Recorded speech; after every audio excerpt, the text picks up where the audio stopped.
구약 성경에 있는 호세아서 2장 14절에서 23절까지의 말씀을 우리 함께 보도록 하겠습니다. 구약 성경 1258페이지 정도에 있습니다.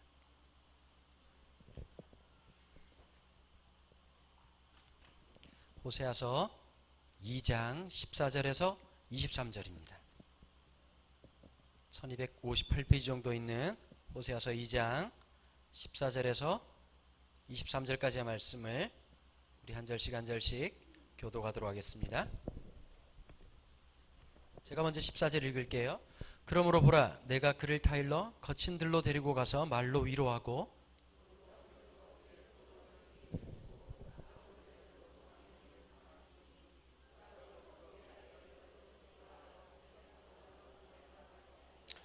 여호와께서 이르시되 그날에 내가 나를 내 남편이라 일컫고 다시는 내 바알이라 일컫지 아니하리라.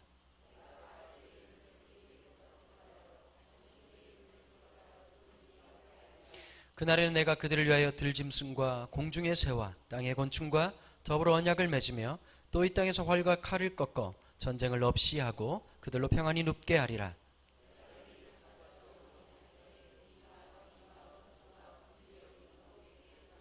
진실함으로 내게 장가들리니 내가 여호와를 알리라.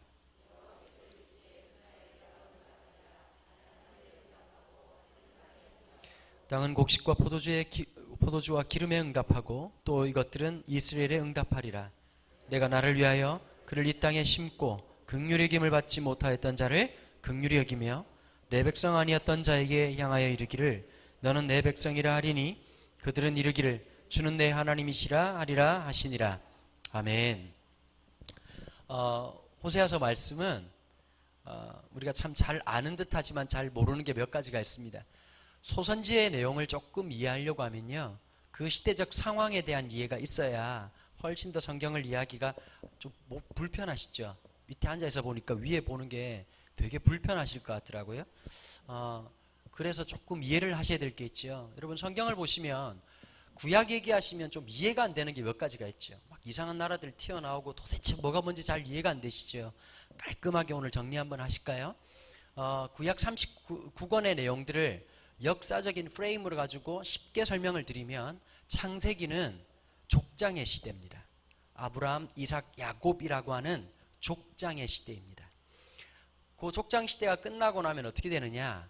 부족 국가의 시대가 나타납니다. 부족 국가의 시대가 어떤 식으로 등장하느냐 하면 각 이제 지파별로의 움직임이 막 시작되거든요. 이걸 독일말로 하면 분데스리가, 이제 그 자치 독립적으로 이렇게 운행되어지다가 그 결론이 뭐냐면 사사기로 드러나지요. 사사기에 계속 반복되는 말이 어떤 말입니까? 그들에게 왕이 없으므로 각기 소견에 옳은 대로 행하니라. 그러면서 앞으로 펼쳐질 왕국에 대한 이야기를 하는 것이 아니라 사사기의 기자는 종말론적인 왕을 얘기합니다. 인간 왕은 항상 문제가 있습니다. 여러분, 대한민국에 있어 보니까 어떻든가요? 완벽한 지도자가 있을까요? 지금 한국만 문제가 아니라 미국도 만만치 않습니다. 이번 대통령 이 선거를 이렇게 얘기를 하더라고요.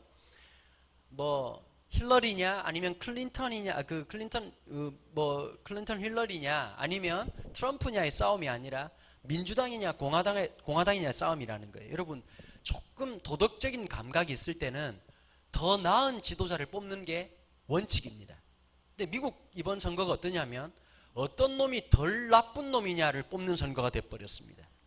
참 어렵지요. 지금 한국 사람들은 지금 되게 당황하시잖아요. 트럼프가 뽑혀가지고 어떻게 될까? 여러분, 미국이라고 하는 데가 쉽지가 않아요. 또 이런 게 있어요. 미국은 50개 주로 만들어져 있습니다. United States라고 돼 있죠. 그래서 어떤 경우가 있냐면 우리하고 좀 달라요. 전체 득표수를 따지면 클린턴이 높았어요. 근데 져요. 왜 그러냐면 주 정부에서 갖고 있는 대의원 명단이 있습니다. 각 이제 사람 숫자, 땅 넓이에 대비해 가지고 쉽게 말하면 우리처럼 의원 수를 뽑는 거지요. 뽑는데 어떻게 되느냐? 각 주에서 뽑는 대통령, 우리 주는 누구를 인정한다 이렇게 되니까 어떻게 되느냐? 51대 49가 돼도 51%를 받은 사람이 전체 투표권을 다 갖습니다. 승자 독식 원칙입니다. 그럼 우리가 이해가 안 되잖아요. 왜 그러냐? 이 사람들은 민주주의라는 의미 속에서 우리는 만약에 51대 49가 됐으면 난리가 났을 거야 아마. 근데 어떠냐면 깨끗하게 승복을 해야 됩니다. 그러다 보니까 이런저런 문제가 생겼는데, 우리가 아는 것처럼 미국이라고 하는 나라가 대통령 한 명 이렇게 새롭게 바뀌었다고 정책이 휙휙 바뀔 수 있느냐? 조금 어렵습니다. 지금 당장 캘리포니아 같은 경우에도 어떻게 하죠? 우리는 대통령 선거 인정하지 않는다 이러면서 캘리포니아가 우리 50개 주 연합이라고 하는 이 유나이티드 스테이츠를 나오겠다 이러면서 이제 막 얘기를 하기 시작하는 거예요. 자, 그랬더니 당장 하는 말이 어떤 거죠? 트럼프가 아니 내가 그렇게 하지 않는다고, 내가 말을 좀 세게 해서 그렇지 사실은 부드러운 놈이라고 막 이러면서 이제 제스처를 막 취하기 시작합니다. 참 어려운 시대이죠. 이스라엘 백성들이 보면 전 세계 어느 지도자를 봐도 문제가 다 있습니다. 살아보니까 이런 게 있어요. 남자를 하나 이렇게 결혼할 때만 봐도 착한 사람은 특징이 하나 있죠. 돈을 잘 못 벌어요. 그렇죠? 보면 독한 사람은 독한데 돈은 잘 벌어. 항상 이런 게 있어요. 공부를 잘하잖아요. 싸가지가 없어요. 이거는 불변의 원칙입니다. 참 신기한 게 있다니까. 집집마다 문제가 없는 집이 아무도 없어요. 네? 남편이 돈 잘 벌고 믿음 좋잖아요. 그럼 애가 꼭 오토바이를 탄다고. 이게 불변의 진리예요. 왜 우리 집은 이럴까? 나는 왜 이 모양일까? 기도를 덜 해서 그럴까가 아니라 구조적으로 하나님께서 모든 것을 다 허락하지 않으세요. 여러분, 인간의 신앙이라고 하는 건 참 신기하죠. 연약할 그때 하나님 바라본다고. 여러분, 언제 새벽기도 일어나시던가요? 문제 생길 때예요. 갑자기 막 기도가 막 높아지고 그냥 간절해지고 뜨거워질 때가 언제든가요? 입금이 필요할 때예요. 그게 인생이라는 거예요. 누구에게나 마찬가지예요. 교회들마다 요즘 뭐 고3들 위해서 막 기도하는데 하나님 역사하실 일이 참 많으시죠, 그죠? 여러분, 하나 아셔야 돼요. 지가 공부 안 하면 아무리 역사하셔도 하나님이 일하실 수 없다는 사실을, 진리를 깨달아야 돼요. 갑자기 비겁하게 시험 치기 직전에 하나님 본 것마다 다 기억나게 해주시고 하나님 깨달아 알게 해주시며 주님께서 역사해 주옵소서. 그러면 어떻게 될까요? 채점하는 기계를 하나님께서 부셔뜨려야 됩니다. 골치 아픈 상황이 참 많이 생기죠. 잘못된 신앙관이란 어떤 것입니까? 완벽한 사람을 드러내지 않습니다. 성경을 보십시오. 다윗을 닮자 그러기는 굉장히 부담스럽지요. 우리가 다윗을 닮읍시다 그러면은 이거 참 복잡단안한 게 있거든요. 뒷부분에 보면. 그럼 날마다 우리가 옥상에 올라가가지고 어떤 여자가 빨가벗고 있나 이거 봐야 되고 이러면은 come on baby 이렇게 해가지고 oh my baby 이렇게 하면서 이제 골치 아픈 상황이 생겨야 된단 말이에요. 성경은 참 이상해요. 바이오그래피적으로 성경을 기록하지 않아요. 성경은 전기를 쓰듯이 기록되지 않아요. 성경은 어떠냐면 그 사람의 잘한 점도 기록하고 있지만 약점을 기록하고 있습니다. 사람을 볼 때 이런 게 있어야 돼요. 잘한 점에 대해서는 인정해 줘야 돼요. 잘못한 것에 대해서는 신랄하게 비판해야 돼요. 이 두 가지가 동시에 필요한 거죠. 예를 들면 이런 거예요. 우리나라가 가난하고 힘들었다고요. 전쟁 끝나고 난 다음에 전 세계에서 가장 가난한 나라였습니다. 우리나라가 반만 년 역사 속에서요, 한 가지 구호로 똘똘 뭉쳤을 때가 딱 한 번이었습니다. 그게 언제냐니까 박정희 정권 때 잘 살아보세. 그 말에 반대할 사람 아무도 없었습니다. 잘 살아보자는 말에 의해서 우리가 열심히 산업화했습니다.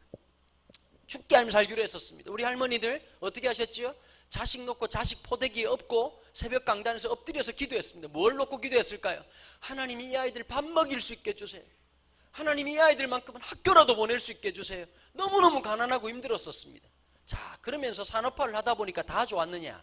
문제가 생겼습니다. 어떻게 되든가요?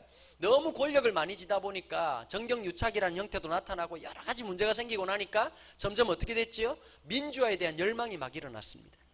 자, 산업화 세대에 우리가 인정해야 될 게 하나 있어요. 우리 선배님들, 우리 70대들 고생하신 거에 대해서 인정해 줘야 됩니다. 그분들 애쓰셨습니다. 그러나 하나 또 어떤 게 있지요? 너무 열심히 하다 보니까 한쪽에서는 작용 반작용으로 부작용이 생긴 것도 사실이지요. 그래서 일어났던 게 어떤 세대입니까? 7080 바로 민주화 세대였습니다. 그럼 민주화 세대는 전부 잘했느냐? 그렇게 말하기는 어렵습니다.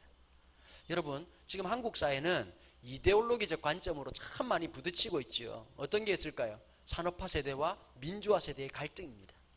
여러분, 조금만 더 성숙해서 민주화 세대는 산업화 세대를 인정해주고 산업화 세대는 민주화 세대 앞에서 참 우리가 부족한 게 있었다 서로 인정하면 역사라고 하는 것은 일관성을 생기고 새로운 역사로 나아갈 수 있는 거지요.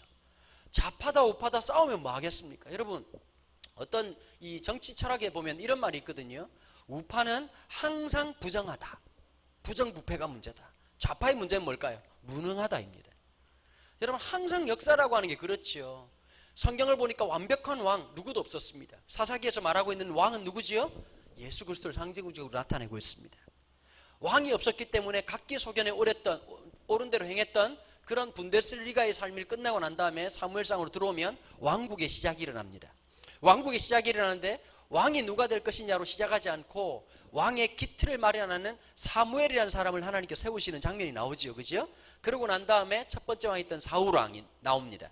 첫 번째 사울왕은 북이스라엘 출신이었습니다. 특별히 기브아 출신인데요. 성경 전반을 읽어보시면 특별히 사사기 기자는 이 후반부에 가보시면 마지막 사사가 누구냐니까 삼손이라는 사람이었거든요. 삼손이 끝나고 난 다음에 점점 이제 이스라엘 지파들 속에서 수많은 문제들이 일어나는 걸 볼 수 있어요. 그 문제의 중심에 누가 있었냐? 레위 지파 사람, 제사장 출신 사람이 첩을 둡니다. 그 첩하고 싸워가지고 첩이 본가로 가버려요. 자기 집으로 가버려요. 가가지고 찾아와가지고 잘 달래가지고 데리고 온단 말이에요. 데리고 오자마자 무슨 일이 생겼냐? 기부아 사람들은 동성연애도 심하고 성중독자들이 엄청 많았었어요. 이 기부아 사람들이 어떻게 하느냐? 이 남자를 보고 남자를 내놓으라고 얘기를 하는 거죠. 마치 소돔과 고모라 같은 모습이, 여러분 절처럼 보면 성경을 자세히 보시면 그런 내용이 나와요. 사사기에 보면 뭘 잘 모르신가 본데. 그런데 이 남자가 어떻게 하느냐? 이 쫄장구 같은 남자예요. 그럼 자기가 딱 나와가지고 뭐 이렇게 뭐 한 판을 뜨든지 뭐 이렇게 해야 되는데 어떻게 했느냐? 자기 아내를 내밀었어요. 어떻게 했느냐? 이 여자가 몹쓸 일을 당하고 죽습니다. 죽고 난 다음 어떻게 했느냐면요, 시신을 12조각을 쪼개가지고 토막을 내가지고 12지파한테 보냅니다. 그래서 한 지파를 어그러지게 하는 모습이 사사기 마지막에 나오거든요. 성경은 계속해서 뭘 나오느냐? 그 사람이 거기가 어디냐? 기브온이라고 얘기했습니다. 자, 사무엘상에서 사무엘이 첫 번째 왕이었던 북이스라엘의 지도자였던 사울을 뽑는데 앞에 꼭 쓰는 말이 하나 있습니다. 기브아 사람이었더라. 자, 하나 물어볼게요. 그러면 이 정도 설명했으니까 사무엘은 사울에 대해서 긍정적이었을까요? 부정적이었을까요? 아니, 이 정도 말씀을 드렸으면 아무리 나라가 지금 뭐 힘들고 어려워도 말씀은 하실 수 있어야지. 애들 보고 공부 안 한다고 얘기할 게 아니고. 자, 그러면 긍정적이었을까요? 부정적이었을까요? 부정적이었습니다. 그 다음 두 번째 왕이 누구지요? 다윗이었습니다. 남유다 출신입니다. 그리고 세 번째 왕이었던 솔로몬, 그까지가 통일왕국을 이루게 되고요. 르호보암과 여로보암에 있어서 분열왕국, 북이스라엘과 남유다로 점점 가다가 망하는 역사가 이 39권에 기록되어 있는 구약 역사의 뼈대입니다. 참 쉽지요? 자, 여기에다가 5개 제국을 외우면 모든 역사가 조금 쉽게 해결이 됩니다. 당대 이 북이스라엘과 남유다가 있는데 먼저 북이스라엘이 멸망하고 그 다음에 남유다가 멸망합니다. 5나라만 외우시면 되지요. 참 쉬워요. 한번 도전해보세요. 쫄지 마시고 너무 걱정하지 마시고 여러분들 머리를 한번 믿어보세요. 치매 예방에도 도움이 되니까요. 아시리아. 크게 좀 집안에 안 좋은 일 있으세요? 아시리아. 그게 이제 성경에 보면 아수르라고 기록되어 있죠. 아시리아. 다시 해볼까요? 아시리아. 두 번째 나라가 어디냐니까 바벨로니아. 성경에 보면 바벨론이라고 기록되어 있죠. 두 번째가 어디라고요? 바벨로니아. 세 번째가 어디냐니까 페르시아입니다. 페르시아. 자, 이 페르시아라는 나라는 성경에 보면 메데와 바사라고 되어 있는데 이 바사라고 하는 말은 페르시아에 대한 한자 음력이 되어 있죠. 그죠? 그러면 메데와 바사라고 하는 나라는 메타이라는 나라가 있었고 페르시아라는 나라가 있었습니다. 근데 메타이는 장인의 나라입니다. 그 다음에 페르시아는 사위의 나라가 되는 거죠. 그래서 나중에 페르시아가 세워지고 난 다음 바벨론이 멸망하고 난 다음에 장인이었던 다리오 왕이 먼저 등극하게 되고 그의 사위였던 고레스가 등극하는데 뭐 전혀 관심이 없으신 듯한 눈빛이라 좀 불안하긴 한데 세 번째 나라가 어디라고요? 페르시아입니다.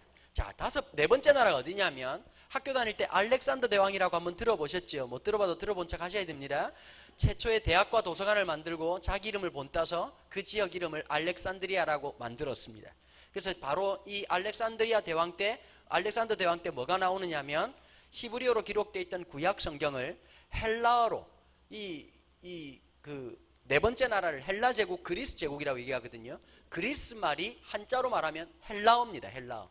그래서 헬라 제국을 만드는데 헬라어로 성경을 번역하게 된 70인역이 바로 알렉산더 대왕 때 만들어지게 됩니다. 자, 네 번째 나라가 어디라고요?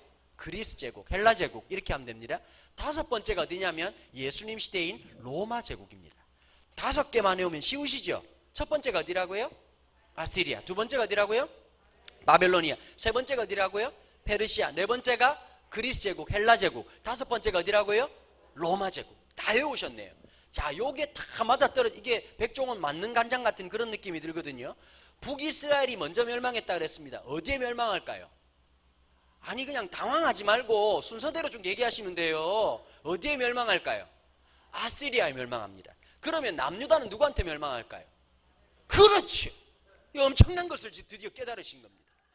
자, 그런데 그 당시에 지정학적 위치나 정치적인 이 지형도를 조금 이해를 하셔야 됩니다. 창세기에 보시면 가장 많이 등장하는 나라 중에 하나가 이집트라고 하는 나라입니다. 고대 서아시아 지역에 패권은 누가 잡고 있었느냐? 이집트가 잡고 있었죠. 그래서 지금도 피라미드, 스핑크스 이런 게 만들어지는데 이 당시에 누가 이것을 만드냐니까 포로로 잡혀 있었던 이스라엘 백성들에 의해서 만들어지게 됩니다. 자, 그런데 이집트가 패권을 잡고 있었지만 점점 나이가 들어가고 영원한 제국은 없지요. 그래서 이 북이스라엘이 내분이 굉장히 많았습니다. 특별히 호세아 시대 때 20년 동안 왕이 몇 명 바뀌느냐? 5명이 바뀝니다. 살인을 하고 그냥 죽고 막 그냥 왕을 또 죽였다가 또 왕된 사람도 6개월 만에 죽었다가 이런 일이 계속적으로 반복이 되죠. 굉장히 혼란스러우니까 여러분, 내부의 혼란은 뭐로 정리합니까? 항상 역사라고 하는 걸 보면 외부의 침입을 통해서, 침략을 통해서 내부적 스트레스를 제거하게 되죠. 모르시도 그냥 얘기할게요. 그냥. 그래서 어떻게 하느냐? 북이스라엘은 남유다에 대한 열등감이 하나 있었습니다. 어떤 열등감이 있었느냐? 남유다에는 뭐가 있죠? 예루살렘이 있었거든요. 종교적인 열등감이 있었어요. 그래서 어떻게 했느냐면요, 시리아와 손을 맞잡고 당시에 남유다는 누구하고 손을 잡고 있었냐면 아수르라는 나라와 손을 잡고 있었거든요. 침략하려고 하는데 어떻게 되느냐? 아수르에 의해서 시리아도 멸망하고 북이스라엘도 멸망합니다. 남유다 사람들은 깨춤을 췄겠죠. 기쁘면서. 그러면서 두 채널을 가동합니다. 한쪽으로서는 아수르를 의지하고 한쪽으로는 고대 권력이었던 이집트와의 관계를 유지하고 있는데 누구한테 된통 깨졌느냐?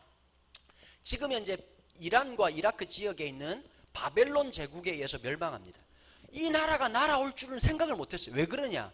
거리가 굉장히 멉니다. 직선거리로 1440km고요. 곡선거리로 1900km입니다. 여기까지 올 거라고 아무것도 생각하지 못했는데 바벨론 하면 가장 유명한 왕이 누구냐니까 느부갓네살이라는 왕이거든요. 이 사람은 그냥 전쟁만 잘한 게 아니라 과학, 정치, 문화, 경제에 대한 모든 이해가 있었거든요.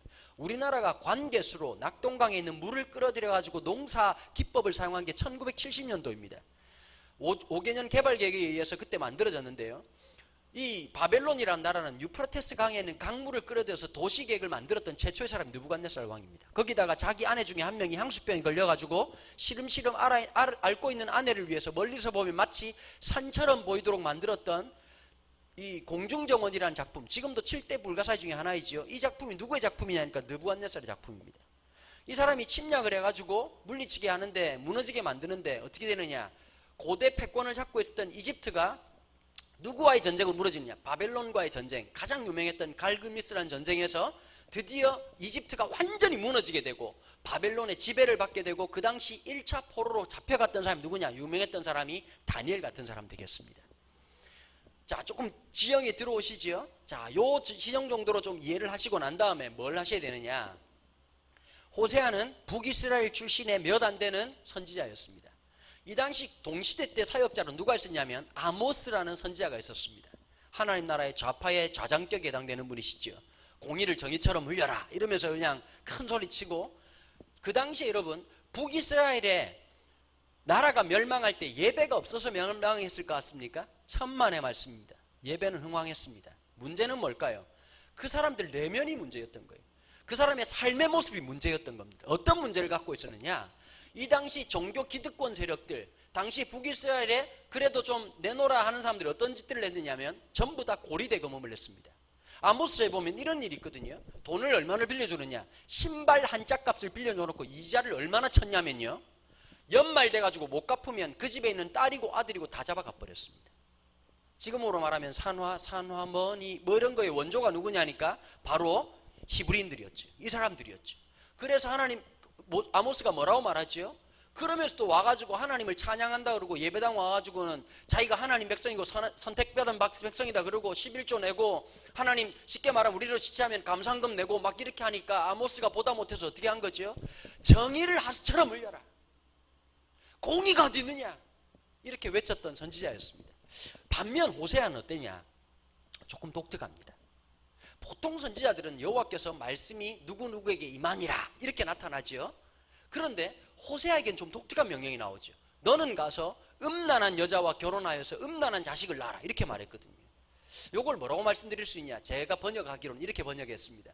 행위 예수를 선포하셨다. 여러분 보통 하나님 말씀을 주시는데 말씀을 쳐듣지 않으면 두 번째 태도가 나오는데 뭐냐면 그게 행위 예술적인 적용입니다. 쉽게 말해볼까요?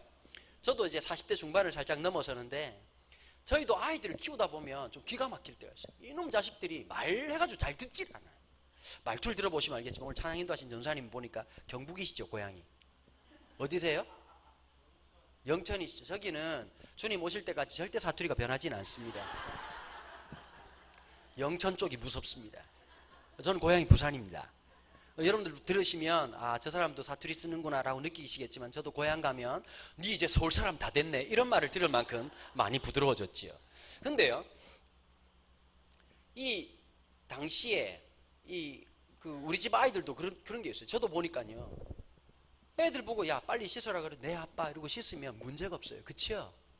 야 공부해야지 아, 네 엄마 이제 하려고 해요 이런 문제가 없어. 저 듣질 않아. 씻으라 그러면 배고프다 그러고 공부하라 그러면 머리 아프다 그러고 그러니까 나중에 점점 말로 안 되면 어떻게 되죠? 행위 예술이 시작되는 거지. 소리를 지르든지 아니면 몸의 대화가 시작되든지 여러 가지가 시작되는 거죠. 여러분 하나님이 행위 예술로 통해서 말씀하신 선지자가 많이 있습니다. 대표적인 선지자가 누구입니까? 이사야 같은 경우입니다.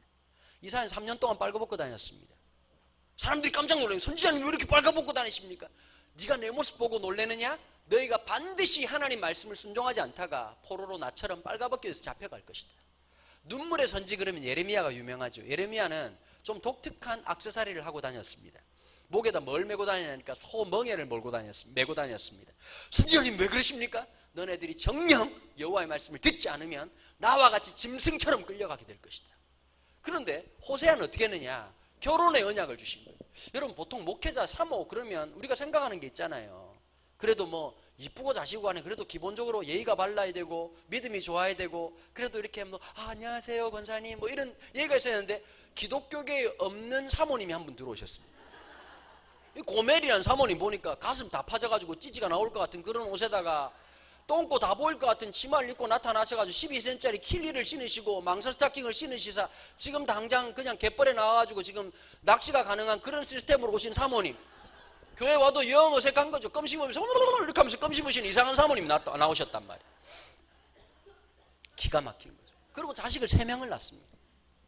호세아의 삶을 보면 호세아는 설교한 것보다 설교하고 이렇게 사역했다는 내용이 별로 없습니다. 왜 그럴까요? 집에서 너덜너덜해져 가지고 나와서 힘쓸 겨력이 없었습니다.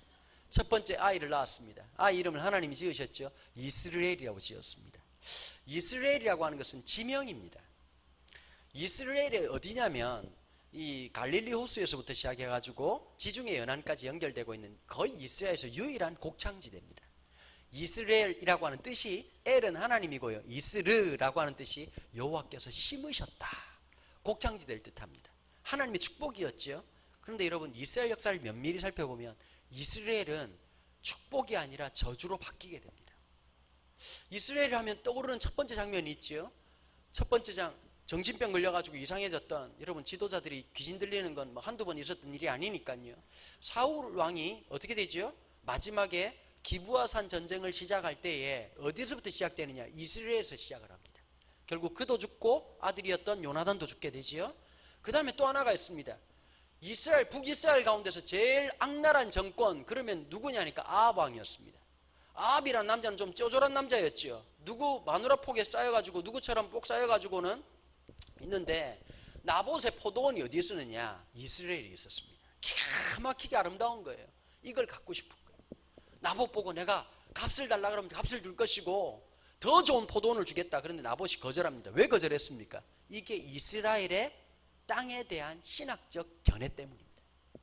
이스라엘은 땅의 소유권이 없습니다. 하나님이 맡기신 겁니다. 그래서 뭐라고 말했냐니까, 이 포도원은 제 게 아닙니다. 하나님 것입니다. 저도 잠시 맡아 있다가 제 후손에게 돌려줄 것이고 이 모든 땅의 주인은 하나님이십니다. 이 고백을 했거든요. 그런데 아합이 어떻게 하지요? Adult child, 어른인데 정신이 애예요. 아주 막 징징거리고 짜는 거예요. 밥 안 처먹고 막 그냥 여보 밥 먹으니까 밥 먹기 싫다고 이러면서 이세벨이 또 또 어디서 지랄이야 이러면서 막 이렇게 했더니 나보고 이 새끼가 포도원을 안 판대 이러면서 뭐라고 이러더니 여보 걱정하지 마 내가 해결할게 이렇게 해가지고 많이 묻다 아이가 칼을 찔러 죽인 데가 어디냐니까 이스라엘이었거든요. 하나님이 보니까 기가 막힌 거예요. 아합이 할 말은 있어요. 아합이 북이스라엘의 왕권을 지키기 위해서 위태위태한 거예요. 지금 나라는 조그만하지요. 거기다가 이집트 세력도 있지요. 시리아가 막 올라오지요. 아수르하고 골치 아파지니까 어떻게 되느냐, 정략 결혼을 하게 됩니다. 그리고 누굴 데려왔냐니까 이웃 나라의 공주였던 이세벨을 데리고 가는데, 이세벨만 데려왔으면 다행이었을 텐데요, 수입을 좀 많이 했어요. 뭘 했냐니까 이세벨이 믿고 있던 바알과 아세라를 수입한 데다가 바알과 아세라의 신학생들을 수입해가지고 나라에서 뭘 만들었냐, 신학교를 만들어줬다고. 그러면서 영적으로 굉장히 타락을 하게 됐거든요. 하나님의 분노가 막 차올랐어요. 여러분 잘 보셔야 돼요. 가끔씩 보면 하나님이 너무 참으신다는 인상이 들 때가 많아. 그런데 여러분 우리나라 근대사를 봐도 이런 게 있죠. 하나님 반드시 심판하세요. 하나님의 심판의 칼이 딱 들어서면 무섭습니다.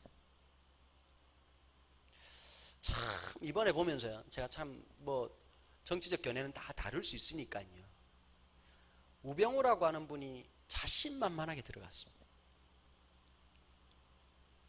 여러분 검사 출신입니다. 완벽하게 법의 메커니즘을 정확하게 아는 사람이거든요. 이 양반은 가서 말할 사람이 아니에요. 쉽게 그 프레임에 걸려들 사람이 아니거든요. 그런데 참 신기한 게 있어요. 법보다 더 중요한 원칙이 하나 있습니다. 국민 정서입니다. 하필이면 건너편 건물에서 기가 막힌 사진이 한 방 박혔습니다. 팔짱을 끼고 있는, 어떻게 그렇게 찍어냈는지 사진 하나 때문에 검찰의 기소 방향이 확 바뀌어버렸습니다. 하나님 참 무서운 분이십니다. 하나님 무서운 분이십니다. 인간의 생각, 인간의 머리로 살 것 같지만 하나님의 역사를 보면 무섭습니다. 지금 단순한 분노로 할 게 아니라 냉정해져야 됩니다. 옛날 같으면 참 해먹을 게 몇 가지 있었죠. 그죠? 북한이 쳐내려온다. 여러분 지금 이제 북한 얘기하다는 어떻게 드디어 이제 정권에서 써먹을 걸 다 써먹어가지고요, 이건 늑대 소년 된 거예요. 늑대가 왔다! 이게 이제 안 통하는 거예요. 그 다음에 또 하나가 있어요. 군인들이 보면 얼마나 열받겠습니까?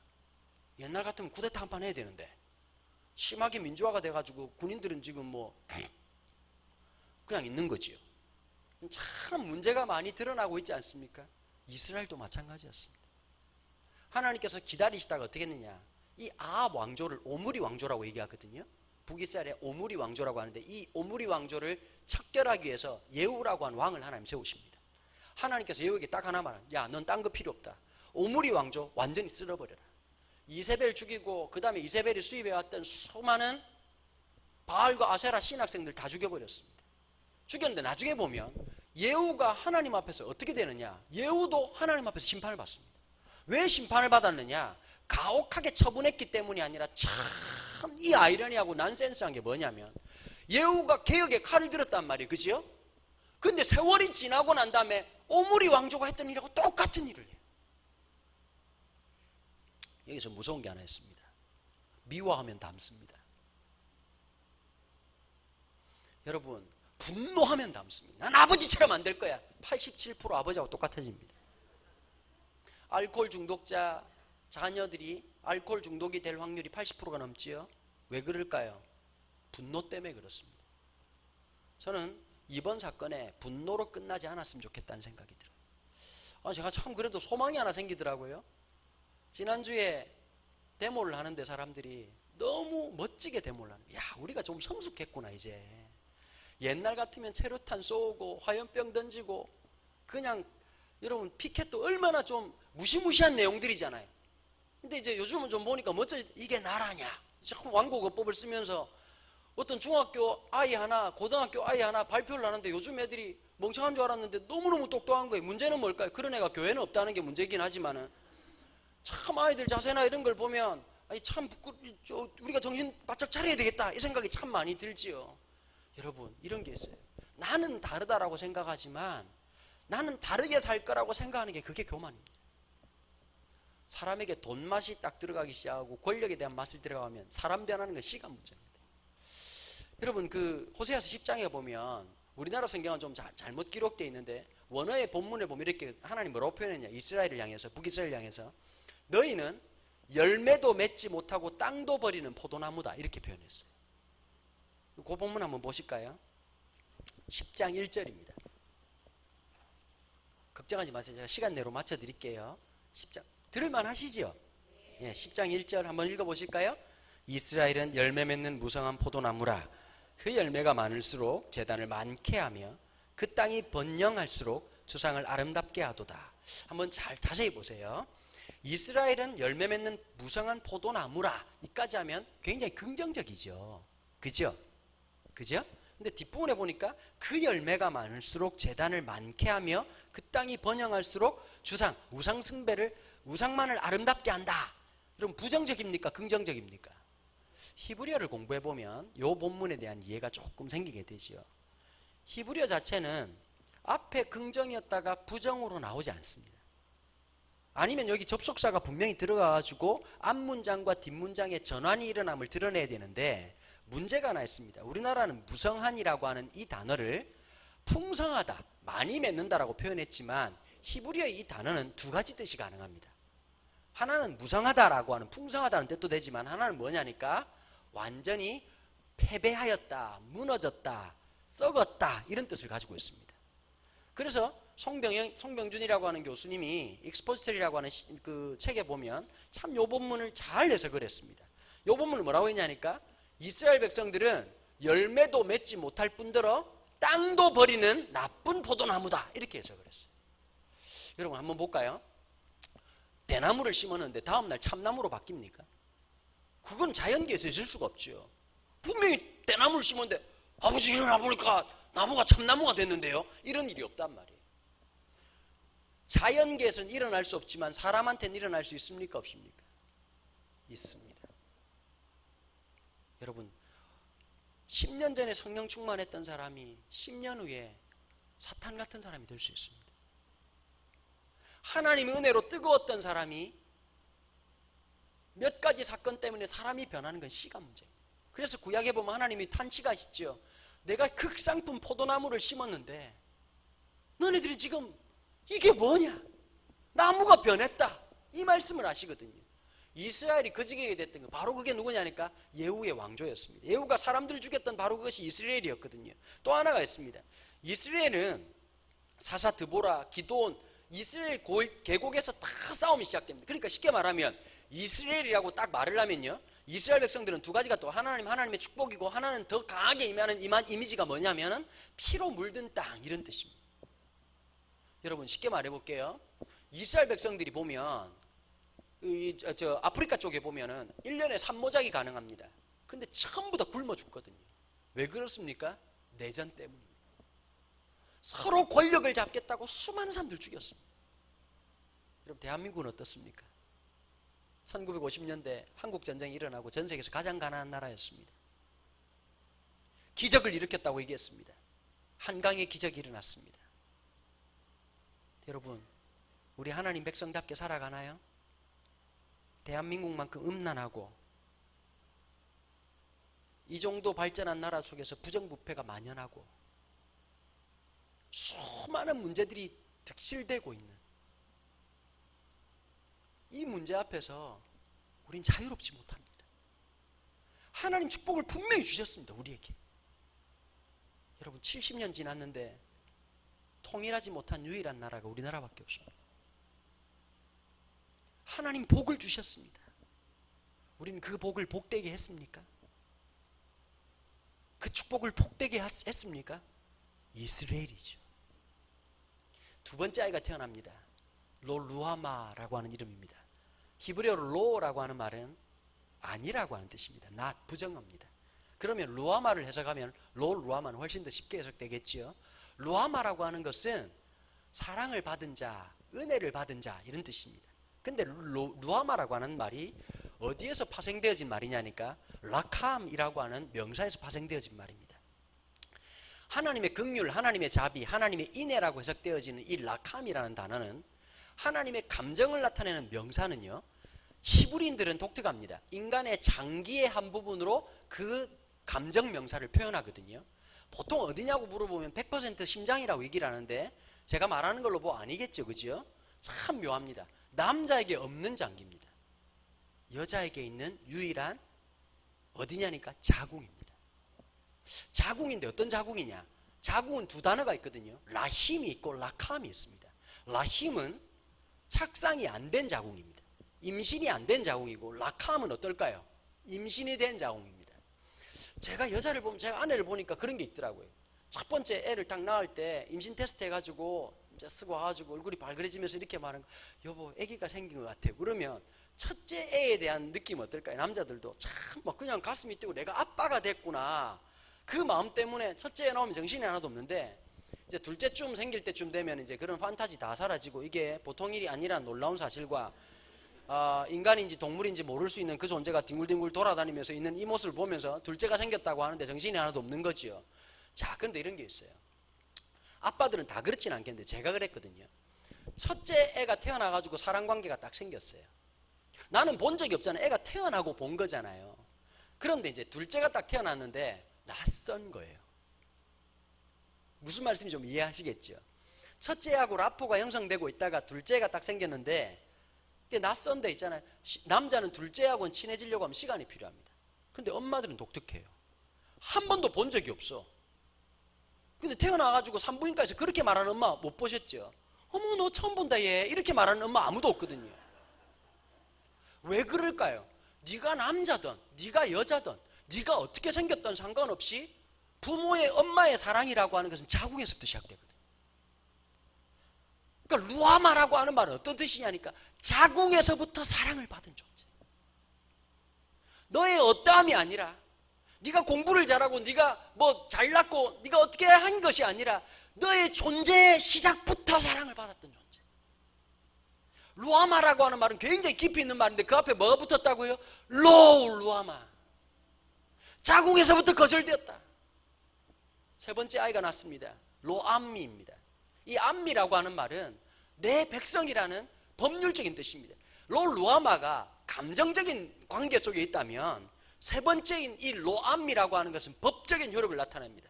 내 백성, 암미 이러면 내 백성이다, 내 자식이다, 유전자 검사 해볼 것도 없다, 내 자식이다, 명백한 내 아들이고 내 딸이다 가 아니라 로암미가 되면 뭐지요? 내 백성이 아니다, 유전자 검사해봤더니 내 새끼가 아니네, 내 피가 안 섞였네. 이걸 신약적으로 표현하면 어떻게 될까요? 바리새인들이 우리는 우리의 조상은 아브라함이요 우리의 조상은 믿음의 사람들이라고 얘기했는데 예수님께서 산통 깨는 얘기를 하셨죠. 쓰레기처럼 취급받았던 삭개오를 보고 뭐라고 말했죠? 삭개오야 내려오너라, 내가 오늘 너희 집에 가서 좀 자야 되겠다. 그러고 났더니 삭개오가 뭐라고 말합니까? 딴 말 안 하고 제 재산의 절반을 가난한 사람들을 위해서 돕겠습니다. 남의 것을 절취한 죄가 있다면 4배로 갚겠습니다. 예수님 뭐라고 하셨죠? 바로 옆에 있는 살아있는 CCTV로 있었던 바리새인들 향해서 뭐라고 말합니까? 이 사람이야말로 진짜 아브라함의 자손이로구나. 누가 뒤집어졌을까요? 바리새인들 뚜껑 뒤집어진 거죠. 뭐라노 지금, 무슨 헛소리를 하십니까 지금? 예수님 뭐라고 말하죠? 네가 아브라함의 자손이면 뭐가 있어야 될 거다? 아브라함의 자손다움이 있어야지.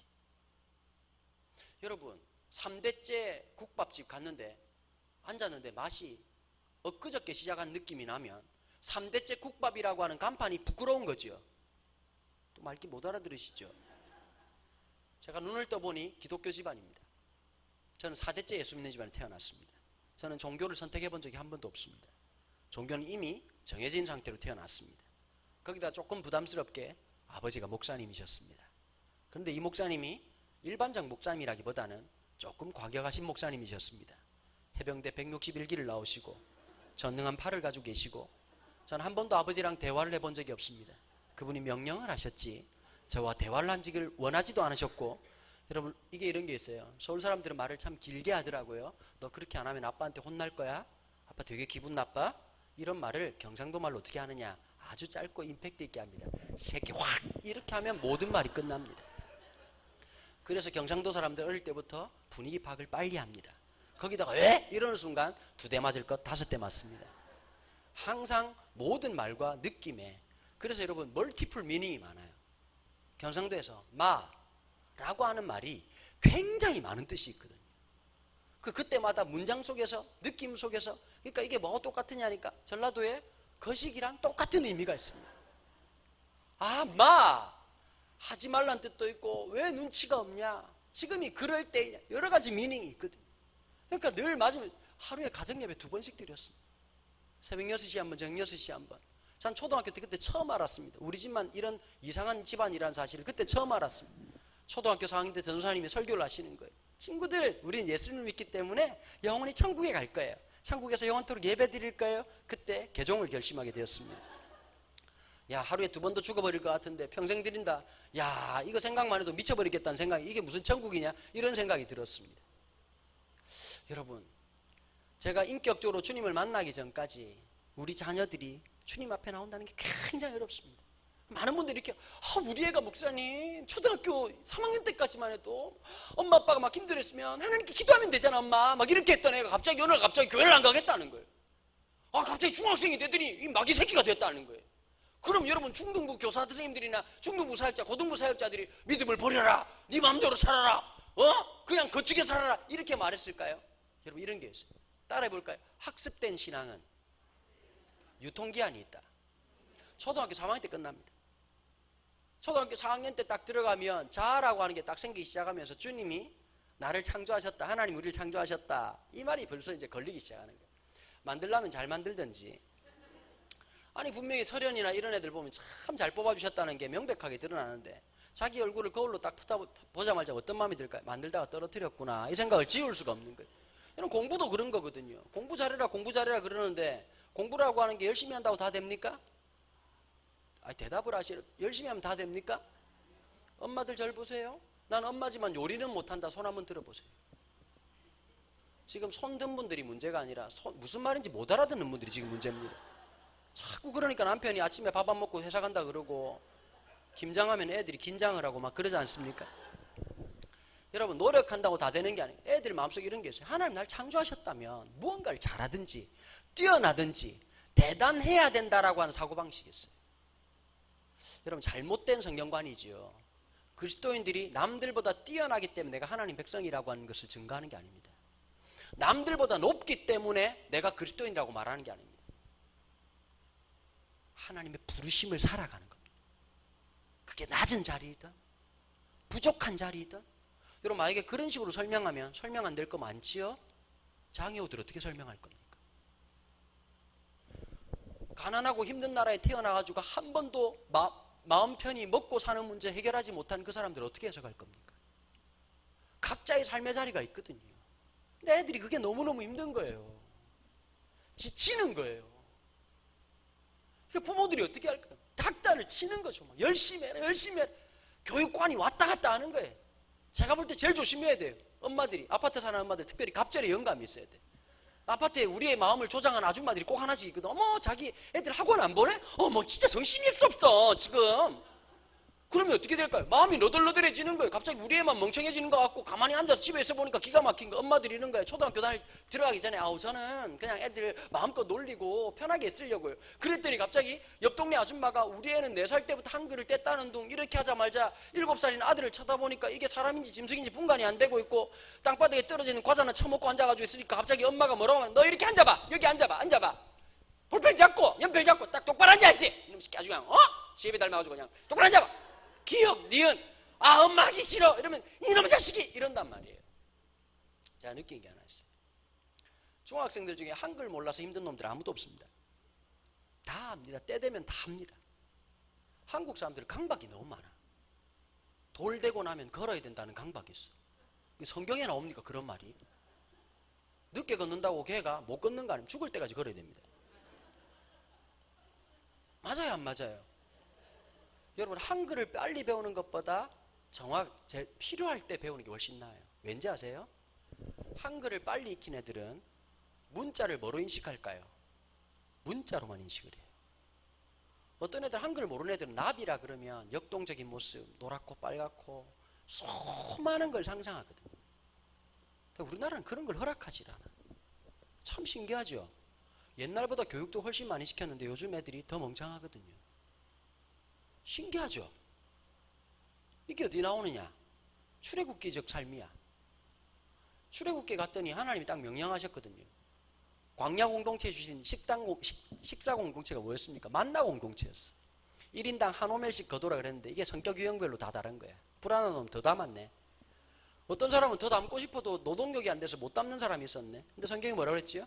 많이 거둔 자도 남는 것이 없고 적게 거둔 자도 부족함이 없었더라. 이렇게 나오거든요.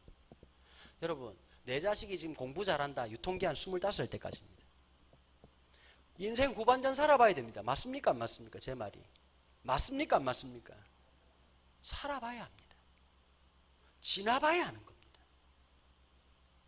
네가 남들보다 나을 거가 아니라 하나님이 너를 통해서 이루실 일이 있을 거다. 그리스도인들은 뭘 가르쳐야 되죠? 가치를 가르치고 하나님의 부르심을 가르쳐줘야죠. 이스라엘이 점점 왜 이렇게 부패되어서 갈까요? 잘 살아야 된다는 강박이 있었거든요.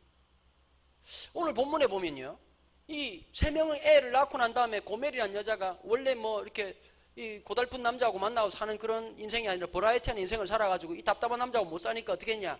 3명의 애를 낳고 바람 나가지고 가버렸습니다. 여러분, 호세아 인생이 어땠을까요? 이 여자하고 있을 때 너덜너덜해져가지고 대화가 안 되는 거예요.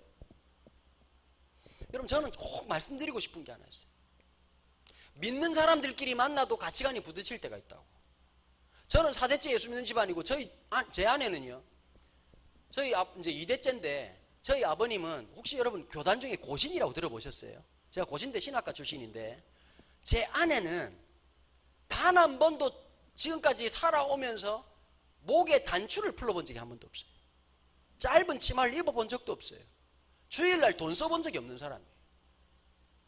서로 놀라시네요. 그냥 우리는 바리새인 중에 바리새인이거든요. 그런데 결혼을 했는데 제 아내하고 뭐가 가치관이 부딪혔느냐? 딴 게 부딪힌 게 아니에요. 전 아버지 해병대 161기라고 했죠. 모든 게 오와 열이 맞아야 돼.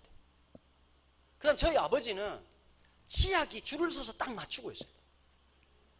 비누가 줄을 맞춰야 돼. 딱 서랍을 열면요, 저희 아버지 쓰는 볼펜이 딱 한 종류인데 그게 50자루가 딱 줄을 맞추고 딱 서 있어요. 그런 집에 자랐다고. 그런데 내가 뭐에 충격받니? 결혼했는데 치약이 없는 거야. 그 여보, 치약이 어디 있어? 아, 떨어졌나 보네. 이 말이 충격적이었어. 이건 무슨 시츄에이션이? 치약이 떨어지다. 그 다음 또 이런 게 있어요. 저는 아버지한테 되게 그런 훈련을 많이 받았거든요. 치약을 옆구리를 짰다. 주님 바로 만나는 겁니다. 이놈의 새끼 어디서 버릇없이 다른 사람 밑에서부터 짜야지. 그러고 항상 정의치게 써야 돼요. 나는 깜짝 놀란 게 아내가 옆구리를 짜가지고 치약을 쓰는 거야. 너니 뭐니? 옆구리를 왜 짜냐 그랬더니 나보고 하는 말이 더 충격. 너도 옆구리를 짜라. 신혼 초에 이것 가지고 싸웠어요. 여러분, 그래도 우리의 갈등이 없는 것은 신앙에 대한 갈등은 없었다고. 문제가 뭘까요? 안 믿는 남자 만나고 안 믿는 여자 가지고 살아가면 내가 믿음이 없는 것 같지만 연애할 땐 몰라. 연애할 때 모르는데 살아보면 어떠냐니까 가치관이 부딪히는 거예요. 내가 아무리 믿음이 없어도 코딱지만한 믿음은 있다고. 물론 코딱지가 개인마다 사이즈가 다르지만 다 그 믿음이라도 있는데 그게 갈등이 생긴다니까요. 못할 짓이에요. 여러분, 고멜하고 호세하고 안 나오지만 안 맞을 거 아니에요. 이상한 옷 입고 가니까 여보 옷을 그렇게 입으면 안 되지. 아, 답답해. 진짜 짜증나.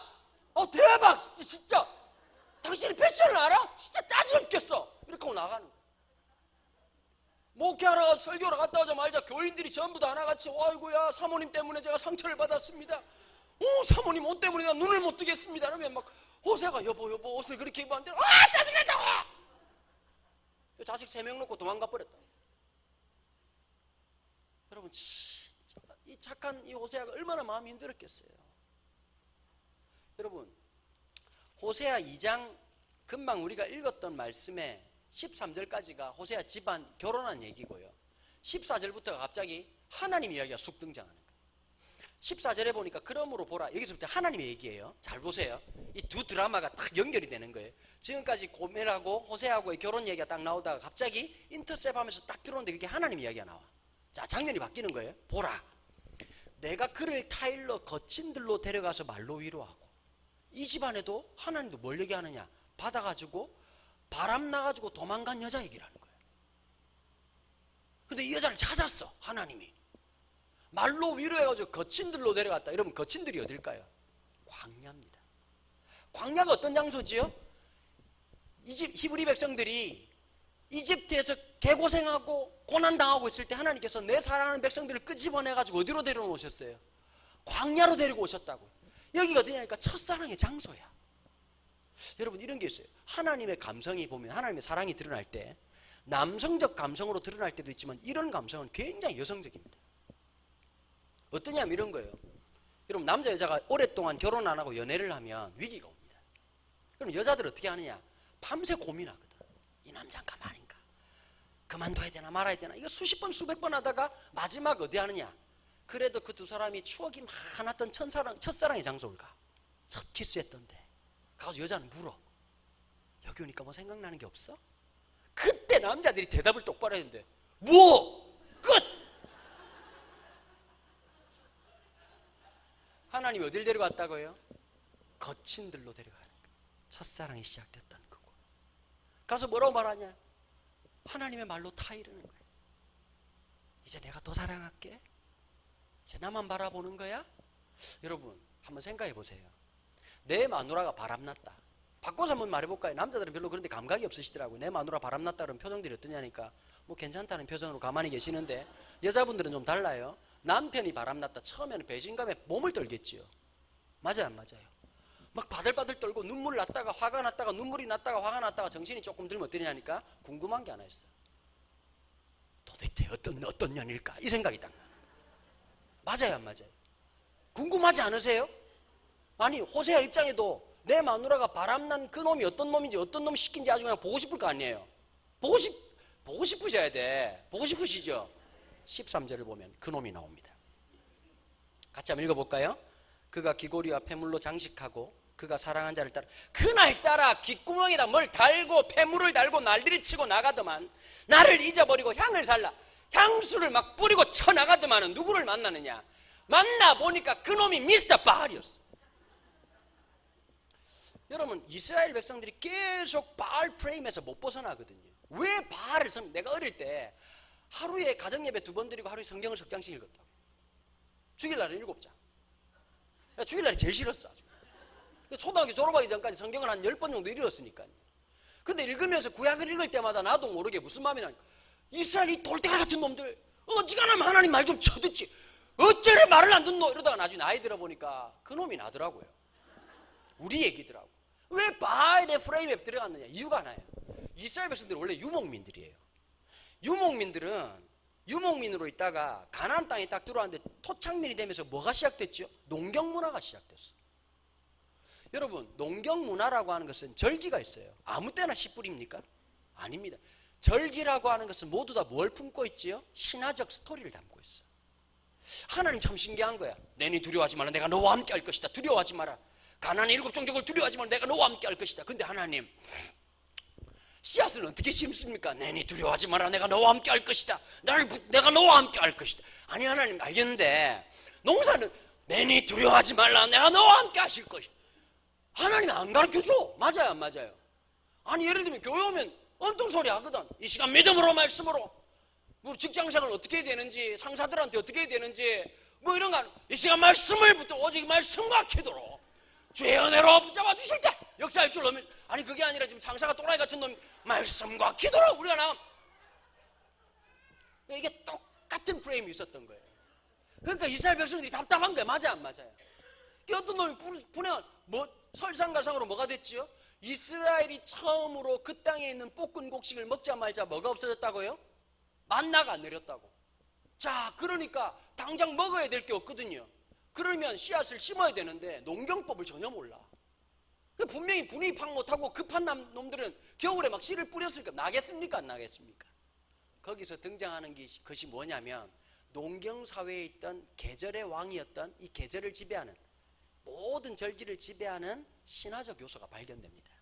이게 시리아 지역에서 우가리트에서 토판이 발견되는데 거기에서 바알 신화가 처음으로 나오죠. 원래 이 토판에 보면 바알의 얘기가 먼저 나오는 게 아니라 바알의 아버지였던 엘이라고 하는 존재가 나옵니다. 그래서 진보주의 신학자들은 성경을 믿지 않는 같은 신학을 하지만 여러분 이거 아셔야 돼요. 우리가 하나님 믿는 신학자들은 전 세계에 한 7% 됩니다. 신학이라고 다 믿는 게 아니고요. 한 93% 정도는 하나님을 안 믿습니다. 이 성경이 이 사람들은 뭐라 말하냐니까 우가리티에 있었던 그 애를 이 히브리인들이 신화화한 것이 성경이다 이런 식으로 얘기하거든요. 말도 안 되는 얘기라죠. 왜냐하면 그 훨씬 이전 시대에 성경은 기록되고 있었으니까요. 근데 이 엘이 어떠냐? 할배신이에요. 할배신. 나이가 많이 들었어. 신인데 와 이래 춤노 불을 떼라 이런 할아버지야. 근데 할아버지인데 마누라 이름 누구냐니까 아세라였어. 그 할배인데도 불구하고 자식을 4명이나 낳아요. 4명이 낳는데 이 이름이 뭐냐면 아나트라는 딸을 낳고요. 야모트 바알을 낳아. 그런데 이제 왕권을 누구한테 넘겨줄까 가만 보고 있다가 원래는 야함한테가 첫째 아들한테 가야 되는데 눈치 빨았던 바알이 아버지 집에 신방을 가. 신방 가가지고 아버지가 커피 한잔 마시면서 아빠 나 어때? 이렇게 해가지고 그러니까 콜! 이렇게 해가지고 기뻐했는데 이 소식을 국정원을 통해서 알게 된 야함이 갑자기 동생 바알이 갑자기 빨대를 꽂았다는 얘기를 듣자마자 열받아가지고 신문을 읽고 아버지 이러고 있는데 둘이서 커피 마시고 콜! 이렇게 하고 있거든. 아버지 이럴 수가 있습니까? 다음 주 이 시간에 이렇게 딱 된 거지. 그 다음 주 이 시간에 딱 봤더니 무슨 문제가 생겼냐니까 아버지한테 막 소리를 지르니까 이 엘이 어떻게 했냐? 아들 야함에게 저주를 퍼부어요. 고대 신들 사회에서는 저주도 퍼붓고 막 연애도 했다가 헤어지기도 했다 질투도 하고 막 그러잖아요. 그런데 이 야함이 어떻게 하냐? 왕권을 차지하기 위해서 바알과의 전면전을 시작합니다. 근데 참 이상하게도 바알이 이길 것 같죠. 바알이 죽습니다.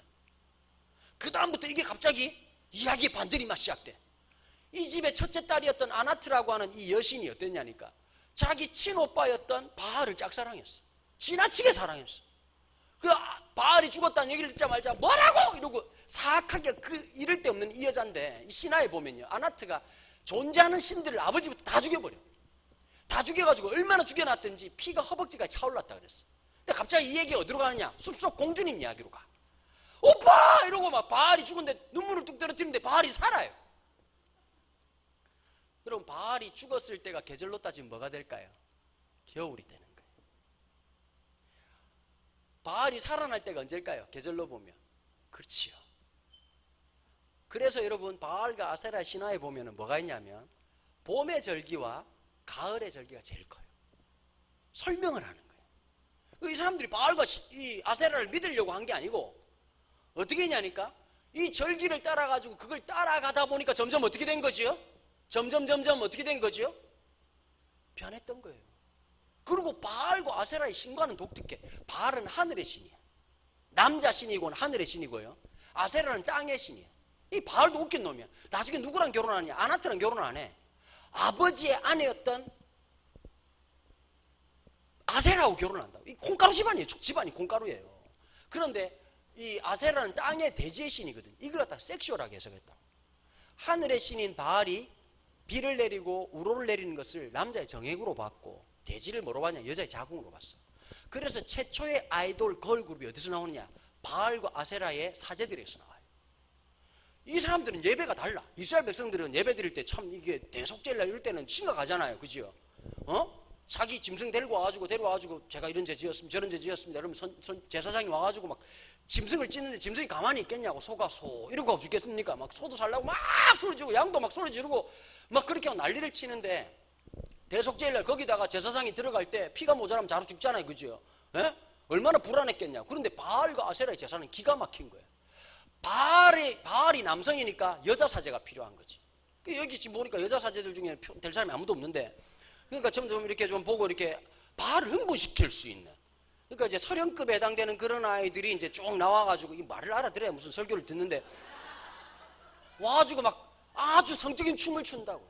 그 다음엔 아세라를 위해서니까 남성 아이돌들이 나왔겠죠. 그죠? 예? 우통 까고 와가지고 어르릉 이런 노래 부르고 이렇게 해가지고 어떻게 하느냐. 그 무대 위에서 성적 행위를 하는 거예요. 그래야 바알과 아세라를 흥분시켜야 그 애가 풍년의 기원제가 온다는 거예요. 이게 봄제사예요. 바알을 깨워야 되는 거예요. 겨울이 가고 이제 봄이 와야 되잖아요. 바알을 흥분시켜야 되는 거예요. 그리고 그 예배자들이 어떻게 하느냐, 그 안에서 집단 선교를 하는 거예요. 하나님이 왜 바알 과세를 섬기지 말? 그럼 여러분 따라가다 보니까 그 짓거리 하고, 한 번 갈 땐 이상했는데 두 번 가다 보니 즐겁고, 세 번 가니까 바짝 땡기고, 네 번째 되니까 중독이 되기 시작. 그게 이스라엘 부패였어요. 근데 하나님 어떻게 하시죠? 집 나간 마누라를 찾아가신단 말이에요. 제가 오늘 이런 기도 하나 오더라고요. 하나님, 우리 한국교회 바람난 아내와 같습니다. 주님, 바람난 그 안에 찾아오시던 주님께서 다시 한번 우리 불쌍히 여겨 주십시오. 한국교회 한 번만 더 기회를 주십시오. 네가 더 이상 내 남편이 바알이라 하지 아니할 것이며, 쭉 얘기가 나오지요. 그래서 제가 오늘 설교하는 내용들이 나오는 거예요. 21절에 보니까 19절부터 내가 내게 장가들어 영원히 살 때 공의와 정의와 은총과 긍휼의 힘으로 내게 장가들며 진실함으로 내게 장가들린 너는 내가 여호와를 알리라. 그리고 어떻게 합니까? 22절에 땅은 곡식과 포도주와 기름에 응답하고 또 그것은 이스라엘에 응답하리라. 뭘 회복하겠다는 거지요? 이스라엘을 회복하겠다는 거예요. 축복이 저주가 됐던 그 땅을 저주를 걷어내시고 축복이 되게 하겠다는 거예요. 자, 23절에 뭘 말하죠? 내가 나를 위하여 그들을 이 땅에 심고 이스르, 긍휼의 힘을 받지 못하였던 자 로루하마를 뭐하게 하신다고요? 루하마. 로암미, 암미. 여러분 23절은요 히브리인들의 독특한 워드플레이가 나타나는 거예요. 쉽게 말하면 이런 거예요. 시를 만들 때 첫 번째 단어를 기역, 두 번째 단어는 니은, 디귿. 이거 보통 일 아니죠. 보통 일 아니죠.